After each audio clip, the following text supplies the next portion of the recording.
والصلاة والسلام علی من لا نبی بعد۔ معزز و مکرم سامعین،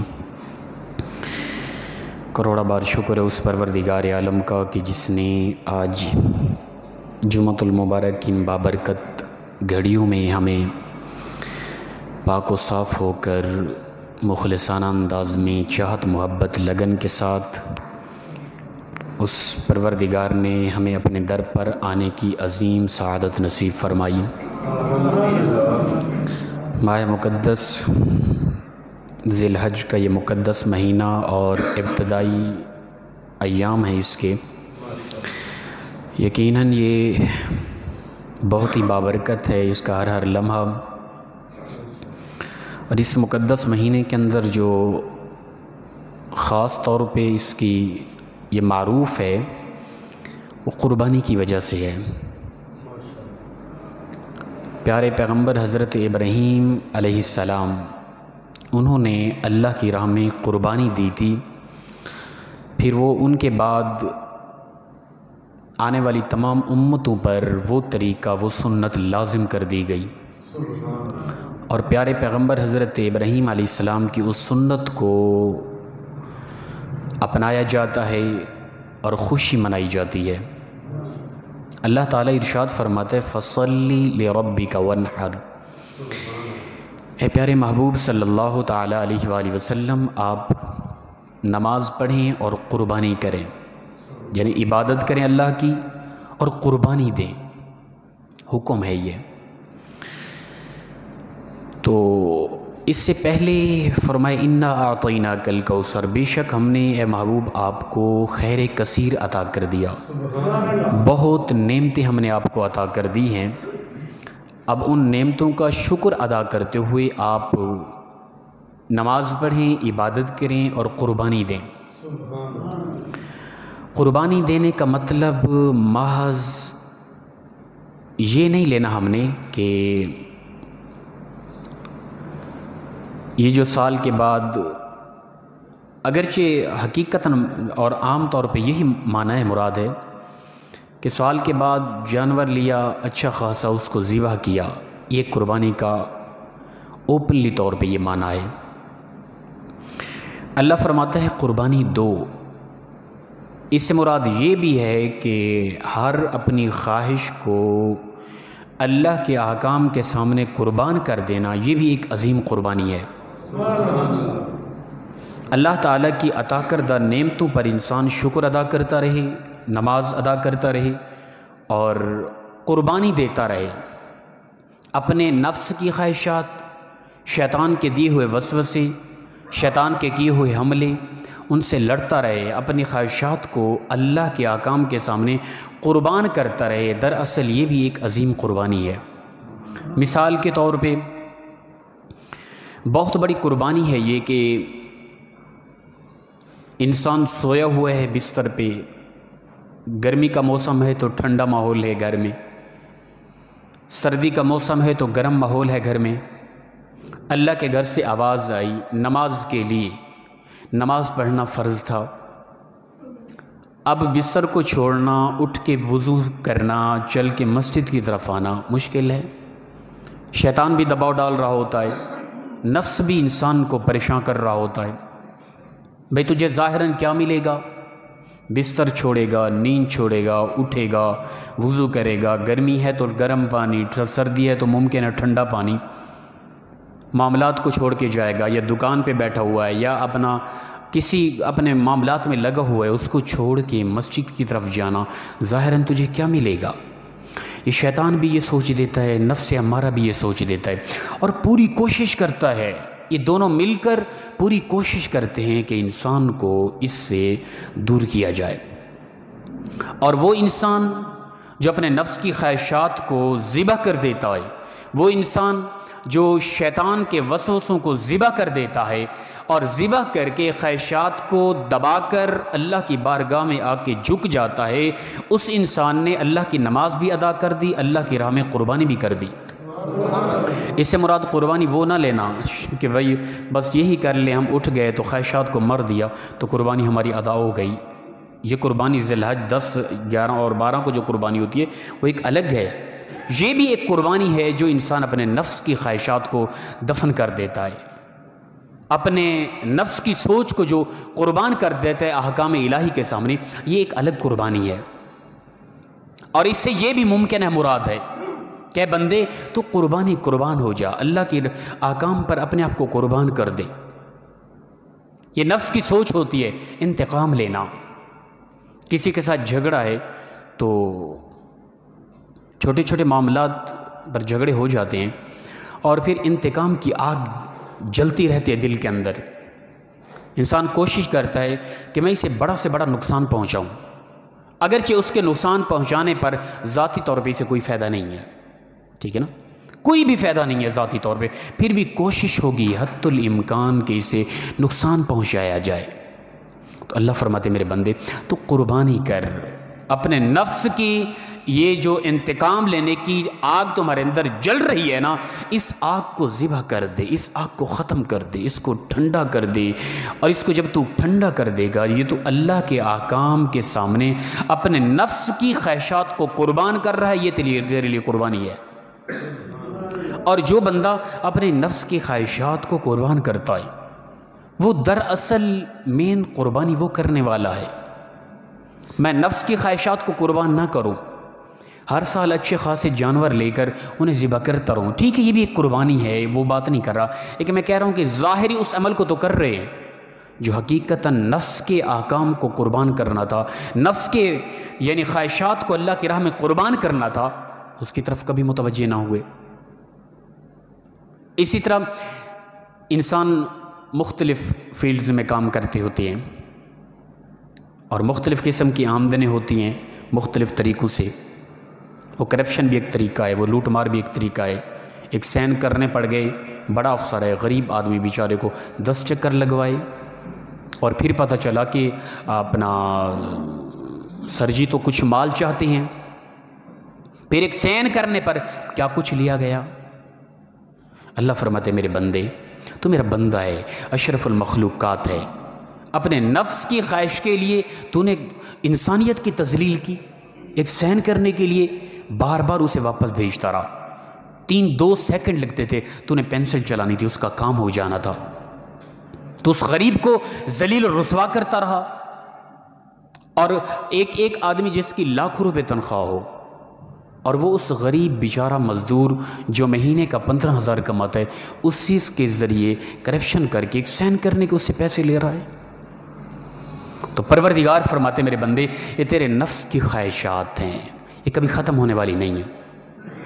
تو ایک آدمی بڑا افسر ہے کوئی،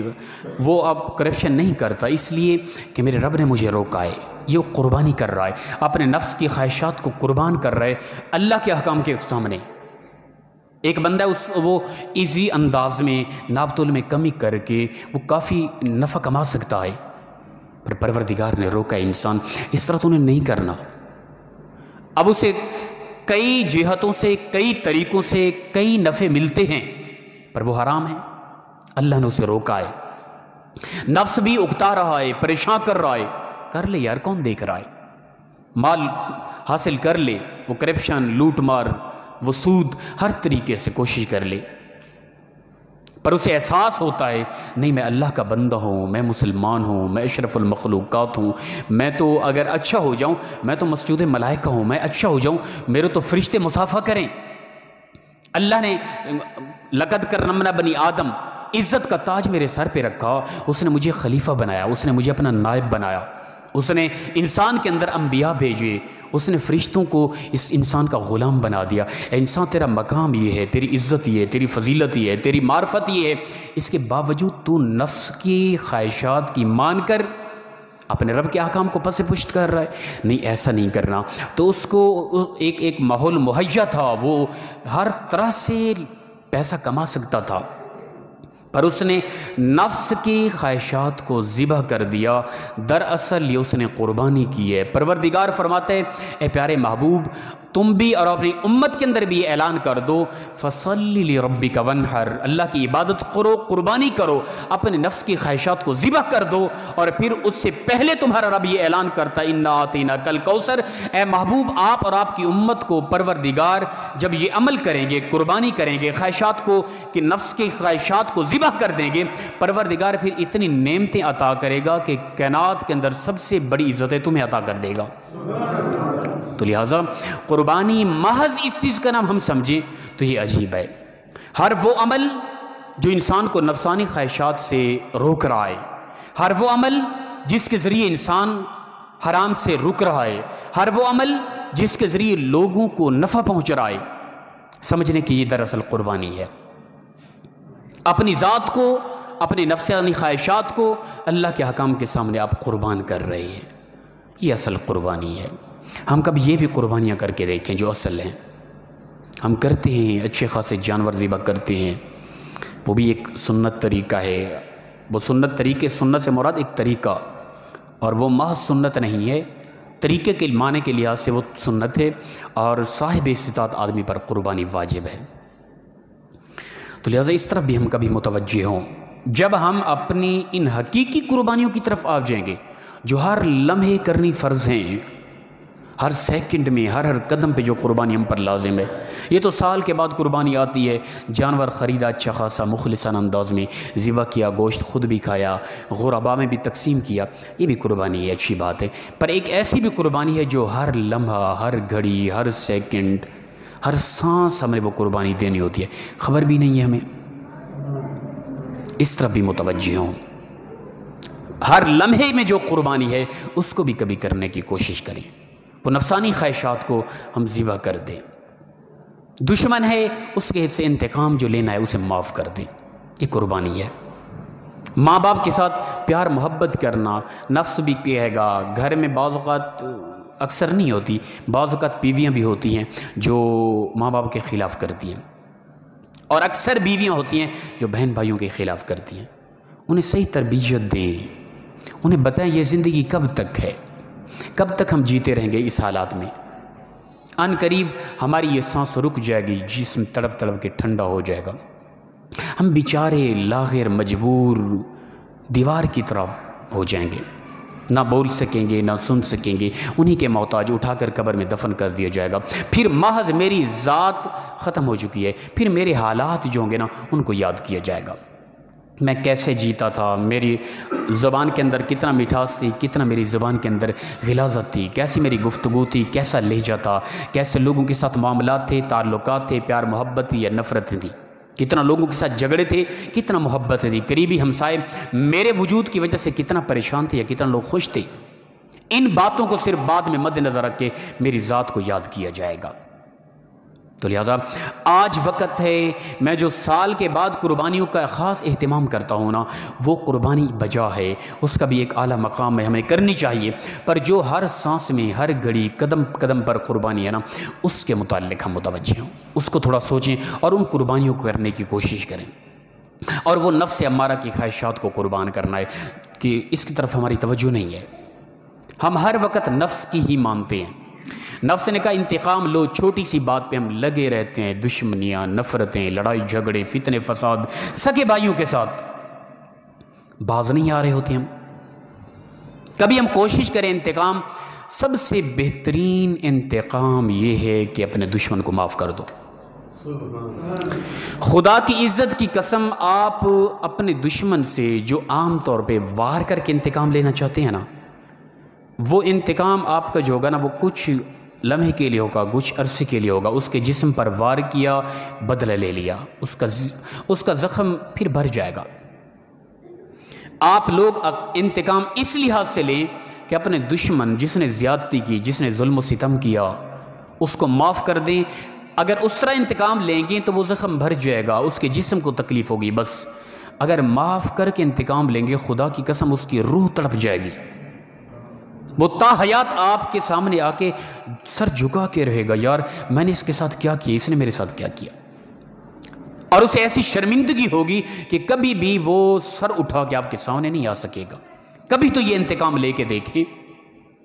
آج یہ ہم جتنا لوگ بیٹھے ہیں نا، ہم یہ بات سن رہے ہیں نا، اس وقت ہم دل میں عہد کریں جن کے ساتھ ہماری دشمنی ہے، وہ چاہے قریبی رشتہ دار ہیں، قریبی ہمسائے ہیں، یا سگے بہن بھائی ہیں، جن کے ساتھ دشمنی، نفرت، لڑائی جھگڑا چل رہا ہے نا، ان کو آج ہم یہاں بیٹھ کے دل میں یہ عہد کریں، اے پروردگار، آج ہمارے قاری صاحب نے ہمیں یہ سمجھا دیا ہے، آج میں نے معاف کر دیا اسے، وہ میرا سگا بھائی تھا، زیادتی کی، ظلم کیا، وہ میرا قریبی ہمسایہ تھا، وہ میرا کوئی خاص رشتہ دار تھا، دل کے ساتھ اسے معاف کر دے۔ جب وہ سامنے آئے اسے سلام بھی کریں مسکراتے ہوئے، کبھی اس کو پریشانی بن جائے اس کا تعاون بھی کر دیں، اس پر کوئی مشکلات آ جائیں اس کی مشکلات میں ساتھ دیں۔ یہ سب سے بڑا انتقام ہے، جب یہ کریں گے تو دراصل یہ حقیقی قربانی ہے۔ پروردگار فرماتے ہیں اپنی خواہشات کے، نفسانی خواہشات ہیں جو، ان کو اللہ کے احکام کے سامنے قربان کر دو۔ جب ان کو قربان کرو گے یہ دراصل تمہاری قربانی ہوگی، پھر اللہ تعالیٰ تمہیں دنیا اور آخرت میں اِنَّا أَعْطَيْنَاكَ الْكَوْثَرَ، اپنے محبوب کو جو خیر کثیر عطا کیا تھا، اس رحمت سے تم اپنے بندوں کو بھی وہ حصہ عطا فرما دے گا۔ انتقام، سب سے بڑا انتقام، بہترین انتقام یہی ہے کہ ہم معاف کرنا سیکھیں، ہم پیار دیں، محبت دیں۔ چھوٹی چھوٹی باتوں پر ہمارے معاملات ختم نہیں ہو رہے ہوتے، جھگڑے ختم نہیں ہو رہے ہوتے۔ اپنے اندر ایک تحمل پیدا کریں، ایک بہتری لائیں اپنی زندگی کے اندر، اپنی سوچ کے اندر ایک حسن پیدا کرنے کی ہم کوشش کریں۔ یہ ایک چھوٹے لوگوں کی سوچ ہوتی ہے، بھئی چھوٹی چھوٹی باتوں پر لڑائی جھگڑا شروع کر دینا، اکتا جانا، پھر نفرتیں، دوسروں تک ان کے خلاف باتیں بڑھا بڑھا کے کرتے جانا۔ یہ ایک کم ظرف لوگوں کا انداز ہوتا ہے، اعلیٰ ظرف رکھنے والے لوگ اس طرح نہیں کرتے۔ تو ہم اپنے اندر ایک اعلیٰ ظرفی پیدا کریں۔ یہ بھی کوئی ضروری نہیں کہ ظاہری علوم ہوں بندے کے پاس، کوئی عالم ہو یا کوئی ظاہری دنیاوی تعلیم ہو پھر اعلیٰ ظرفی پیدا ہوگی، ایسا کوئی ضروری نہیں ہے۔ عام سادہ آدمی ہے، وہ ریڑھی چلاتا ہے، وہ رکشہ چلاتا ہے، وہ سبزی بیچتا ہے، وہ مزدوری کرتا ہے، آپ دیکھیں گے کئی ایسے لوگ ہوں گے جو پڑھے لکھے لوگ اور ظاہراً دین کا علم جاننے والوں سے بھی زیادہ اعلیٰ ظرفی ان لوگوں کے اندر ہوتی ہے۔ تو یہ کوئی ضروری نہیں ہے، آپ میں سے کوئی سادہ سے سادہ آدمی ہے نا، وہ مجھ سے بھی کروڑ گنا زیادہ بہتر ممکن ہے، میرے اخلاق کے لحاظ سے، میرے معاملات کے لحاظ سے، ٹھیک ہے نا، میرے محبت کے لحاظ سے، میرے زبان کے مٹھاس کے لحاظ سے۔ آپ میں سے کوئی سادہ آدمی ہے، بالکل وہ سہن نہیں کر سکتا، بیچارہ انگوٹھا لگاتا ہے، وہ مجھ سے کروڑ گنا اچھا ہو سکتا ہے، ممکن ہے یہ۔ تو لہٰذا سب سے بہترین انسان وہی ہے جو معاف کرتا ہے، جو درگزر کرتا ہے، جو پیار دیتا ہے، جو لڑائی جھگڑے نفرتوں کو بھولنے کی کوشش کرتا ہے، ان کو بڑھانے کی کوشش نہیں کرتا۔ ہمارے ہاں یہ طبیعت ہماری ختم ہو گئی ہے۔ اگر ابتدائی اسلام کی طرف ہم نظر کریں کہ شروع کے اندر صحابہ کا، وہ لوگ کہ جن کے ہاں قبل از اسلام ایسے معاملات تھے کہ چھوٹی چھوٹی معاملات پر جھگڑے ہوتے اور وہ 100 سال تک جھگڑے چلتے رہتے تھے، اور ایسی نفرتیں ہوتی کہ بچوں کی لڑائی پر وہ لوگ قتل کرنے پر تل جاتے، چھوٹے چھوٹے بچوں کی جھگڑے پر ان کے کئی جوان ذبح ہو جاتے۔ اور پھر اسلام نے آ کے ایسا سمجھایا، ایسا پیار دیا، ایسا حسن دیا، ایسا اخلاق دیا، ایسی چاہت محبت پیدا کی کہ وہی لوگ نظر آئے کہ ان کے سامنے جتنا بھی بڑا ظلم ہوا، جتنا بھی بڑا ان پر ستم کیا گیا، وہ پیار دے رہے ہیں، معاف کر رہے ہیں، درگزر کرتے جا رہے ہیں۔ تو لہذا ہم ابتدائی اسلام کے حالات کو دیکھیں، صحابہ کا کیسا طرز عمل تھا۔ تو لہذا یہ بہت بڑی یہ بھی قربانی ہے۔ وقت تھوڑا ہوتا ہے، بات تو لمبی آگے قربانی کی فضیلت بیان کرنی تھی، تو ہم نے کوشش کرنی ہے اصل قربانی جو حقیقت ہے، جو روزانہ کئی مرتبہ کرنی ہوتی ہے، اس کی طرف بھی متوجہ ہوں۔ سال بعد آنے والی قربانی تو ہم کرتے ہیں، اس قربانی کے متعلق اللہ کے پیارے محبوب صلی اللہ علیہ وسلم نے فرمایا کہ جو صاحب استطاعت آدمی ہے، قربانی اس پر واجب ہے، کر سکنے کے باوجود نہیں کرتا، تو غصے کا اظہار فرماتے ہوئے اللہ کے محبوب صلی اللہ علیہ وسلم نے وعید کے طور پہ فرمایا ایسے لوگ جو قربانیاں کر سکتے ہیں اور اس کے باوجود بھی قربانیاں نہیں کرتے، وہ ہماری عید گاہوں کے قریب تک بھی نہ آئیں۔ جو ان کے لیے وعید ہے، جو قربانیاں کر سکتے ہیں اس کے باوجود نہیں کرتے۔ اور پھر فرمایا کہ قربانی محبت کے ساتھ، خلوص کے ساتھ، اللہ کی رضا کے لیے کیا کرو۔ جب تم قربانی کرتے ہو نا، جانور کو ذبح کرتے ہو، ذبح کرتے ہی جو ہی اس کا خون کا قطرہ زمین پر گرتا ہے، پروردگار تمہاری قربانیاں قبول فرما لیتا ہے۔ اور اس امت میں یہ اعزاز ہے۔ پچھلی امتوں میں قربانی کا کیا انداز ہوتا تھا؟ وہ لوگ قربانی اس طرح کرتے تھے کہ جانور کو ذبح کیا، ذبح کرنے کے بعد اس کا گوشت بنایا، گوشت بنانے کے بعد خوبصورت بہترین گوشت بنانے کے بعد وہ پہاڑیوں کی چوٹیوں پہ جا کے وہ گوشت رکھ دیتے تھے، پھر نیچے بیٹھ کر وہ دعا کرتے ہیں، پروردگار ہماری یہ قربانیاں قبول فرما۔ اب جس کی قربانی قبول ہونی تھی، آسمان سے آگ آتی، اس گوشت کو آ کے جلا کے راکھ کر دیتی، اس کی قربانی قبول ہو گئی۔ خود نہیں کھاتے تھے وہ، اب وہ بڑے خوش ہوتے کہ ہماری قربانی قبول ہو گئی۔ اور جس کی دعا پر آگ نہیں آئی، اس نے آ کے جلایا نہیں ہے اس گوشت کو، وہ روتا چلاتا رہتا تھا کہ میری خطاؤں کی وجہ سے میری قربانی کو رد کر دیا گیا ہے۔ یہ پچھلی امتوں کے ساتھ یہ ہوتا تھا۔ اس امت کے اندر حالانکہ ہم اپنے حالات کو دیکھیں، اپنے کردار کو دیکھیں، اپنے معاملات کو دیکھیں، تو ہم تو پچھلی امتوں کی بنسبت زیادہ عذاب کے مستحق ہیں۔ ان کے ہاں جو غلط کردار ہوتا تھا، یعنی اجتماعی طور پہ ان کے ہاں جو ایک گناہ پایا جاتا تھا، وہ فرداً تمام ان کے گناہوں کو اگر ہم گنتی کریں، شمار کریں اور مد نظر رکھیں، وہ سارے گناہ بیک وقت ہمارے اندر پائے جا رہے ہیں۔ اور یہ اللہ کے محبوب صلی اللہ علیہ وسلم کی وجہ ہے کہ پروردگار نے حکم فرمایا، محبوب آپ کا جو امتی جیسا بھی ہے، وہ بے نماز ہے، وہ جیسا بھی اس کے اعمال ہیں، غلط انسان ہے، قربانی کے موقع وہ قربانی کرے، جانور کو لے کے آئے، ذبح کرے اور اس کا گوشت بنائے، گوشت سارا بھی اگر بڑی فیملی ہے سارا گوشت گھر رکھ کے کھا جائے، تو اس کی قربانی کی مقبولیت کے بارے کیا حکم فرمایا؟ فرمایا جو ہی وہ ذبح کرتا ہے، خون کا قطرہ زمین پر گرنے سے پہلے پروردگار ہے محبوب تیرے امتی کی قربانی کو قبول فرما لیتا ہے۔ یہ اس امت کا اعزاز ہے۔ اس امت کے ان جوان جیالوں کو سوچنا چاہیے، بھئی ہمیں اتنا بڑا اعزاز ملا، ہمیں اتنا بڑی فضیلت ملی، ہمیں اتنا بڑا مقام ملا، ہم نماز چھوڑتے رہیں، ہم ماں باپ کی بے قدری کرتے رہیں، ہم قریبی ہمسایوں کی عزت کو پامال کرتے رہیں، ہم بڑوں کا ادب و احترام بالکل نہ کریں، ہمارے اندر بے حسی ہو، بے شرمی ہو، دین سے دوری ہو، کوئی قرآن نہ ہو، کوئی حدیث نہ ہو، کوئی درود پاک نہ ہو، کچھ بھی نہ ہو، یہ کیسی زندگی ہے؟ ارے تو ایک تو انسان بہت بڑا مقام، پھر آخر الزمان نبی کا امتی یہ بہت بڑا مقام، مسلمان، اس قدر تجھے اللہ نے اعزاز عطا کیے، ان اعزازات کو بھول کر انسان گمراہیوں کے اندر بھٹکتا رہے، اس سے بڑا ناکام، نادان، بے عقل، بے شعور انسان کائنات کے اندر اور کوئی نہیں ہے، یاد رکھیں۔ تو خدا کے لیے وہ قربانی سال کے بعد جو ہم کرتے ہیں اہتمام کے ساتھ، بڑی فضیلت ہے، کرنی چاہیے، پر اس سے بہت پہلے جو ہر دن میں کئی مرتبہ، ہر گھڑی میں، ہر سانس میں کئی قربانیاں ہمیں کرنی ہوتی ہیں، وہ کون سی قربانی ہے؟ وہ نفس خواہشات، نفسانی خواہشات کو اللہ کے احکام کے سامنے قربان کر دینا، ایک عظیم سے عظیم تر قربانیاں ہیں، ان کو بھی ہم کبھی کرنے کی کوشش کریں۔ اللہ تعالیٰ سے دعا ہے پروردگار عمل کی توفیق عطا فرمائے۔ وآخر دعوانا